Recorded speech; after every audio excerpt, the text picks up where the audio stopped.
Hello friends, आज के इस वीडियो में हम देखेंगे कि आप ग्रेजुएशन के बाद इंडियन आर्मी में ऑफिसर कैसे बन सकते हो।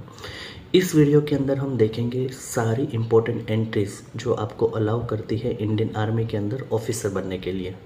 तो चलिए शुरू करते हैं।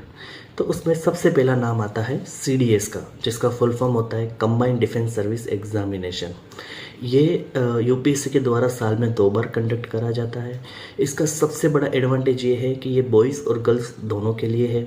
और तीसरा इसका एडवांटेज ये है होता है कि इसमें आपको खाली ग्रेजुएशन चाहिए, चाहे कोई भी फील्ड से आपने कर रखा हो, चाहे आप इंजीनियरिंग बैकग्राउंड के हो, कॉमर्स के हो, आर्ट्स के हो, साइंस के हो, जो भी हो, आपका सिर्फ ग्रेजुएशन होना कंपलसरी रहता है। अगर इसके सिलेक्शन प्रोसेस की बात करें तो इसमें एक रिटन एग्ज़ाम आपको देना पड़ता है। उसके बाद आपको, अगर आपका रिटन एग्ज़ाम क्लियर होता है तो आपको SSB इंटरव्यू देना पड़ता है।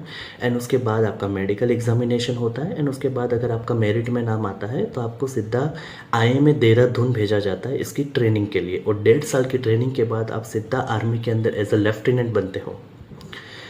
और इसका एडवांटेज ये है कि इसमें बॉयज़ और गर्ल्स दोनों एलिजिबल है। इसका जो एज क्राइटेरिया रहता है वो रहता है 19 से 25 के बीच में। बट ये CDS एग्ज़ाम खाली आर्मी के लिए नहीं होता, आप इसमें नेवी और एयरफोर्स में भी जा सकते हो। बट नेवी और एयरफोर्स में जाने के लिए आपको आपके 12th के अंदर फिजिक्स और मैथ सब्जेक्ट्स होना कंपलसरी है, अदरवाइज़ आप इसमें एलिजिबल नहीं हो पाओगे। दूसरी एंट्री की अगर हम बात करते हैं तो वो है NCC स्पेशल एंट्री। ये उन कैंडिडेट्स के लिए है जिनके पास NCC का C सर्टिफिकेट है और जिन्होंने ग्रेजुएशन कर रखा है। अगर आपके पास NCC का C सर्टिफिकेट है और उसमें भी आपका ग्रेड B या उससे अबव है तो आप इसमें एलिजिबल हो सकते हो। आपके ग्रेजुएशन में मिनिमम 55% होने चाहिए। और ये बॉयज़ और गर्ल्स दोनों के लिए एंट्री है। इसका सबसे बड़ा एडवांटेज ये है कि इसमें आपको कोई भी रिटन एग्ज़ाम नहीं देना पड़ता। आपका सीधा, अगर आपका मेरिट में नाम आता है तो आपको, अगर आप शॉर्ट लिस्टेड हो जाते हो मेरिट बेसिस में, तो आपका सीधा SSB इंटरव्यू होता है। उसके बाद में मेडिकल एग्जामिनेशन, उसके बाद आप डायरेक्ट आपको ट्रेनिंग में भेजा जाता है। इसके बाद में एक एंट्री आती है जिसको हम कहते हैं TGC, जिसको फुल फॉर्म है टेक्निकल ग्रेजुएट कोर्स। ये entry specially engineers background students के लिए होती है।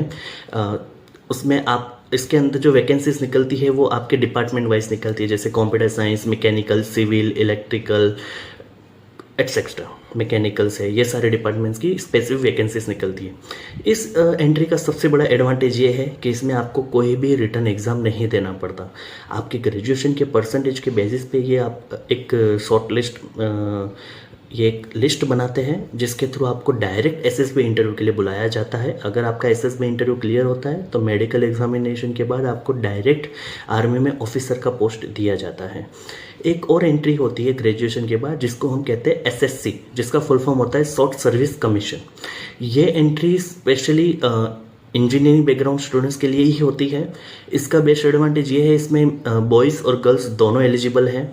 और इसके अंदर भी डिपार्टमेंट वाइज अलग अलग वैकेंसीज निकलती है। इसमें भी आपको कोई भी रिटन एग्जामिनेशन नहीं देना पड़ता, डायरेक्ट आपका SSB इंटरव्यू होता है, मेडिकल एग्जामिनेशन। अगर सिलेक्ट होते हो, मेरिट लिस्ट में नाम आता है, तो आप डायरेक्टली इंडियन आर्मी में ऑफिसर बन सकते हो।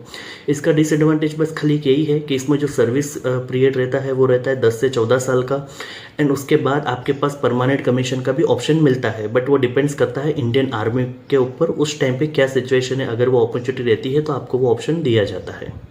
इसके बाद में एक एंट्री आती है जिसको हम कहते हैं JEG एंट्री, जिसको हम कहते हैं जज एडवोकेट कोर्स। ये एंट्री स्पेशली जिन स्टूडेंट ने LLB कर रखा है उनके लिए होता है। अगर आपने ग्रेजुएशन कर रखा है LLB के अंदर तो आप इसके अंदर एलिजिबल हो, प्लस आपका बार काउंसलिंग रजिस्ट्रेशन इसमें रिक्वायर्ड रहता है।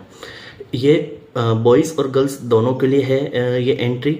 और ये आपको डायरेक्टली इंडियन आर्मी में ऑफिसर का वे मिलता है, जिसमें आपको कोई भी रिटन एग्जामिनेशन नहीं देने पड़ती। आपका इसमें भी सेम डायरेक्ट SSB इंटरव्यू होगा, मेडिकल एग्जामिनेशन होगी, एंड उसके बाद आपका ज्वाइनिंग होगा इसके अंदर डायरेक्टली। आशा है आपको वीडियो पसंद आया होगा। इसका सेकंड पार्ट जल्द ही अपलोड करूंगा मैं।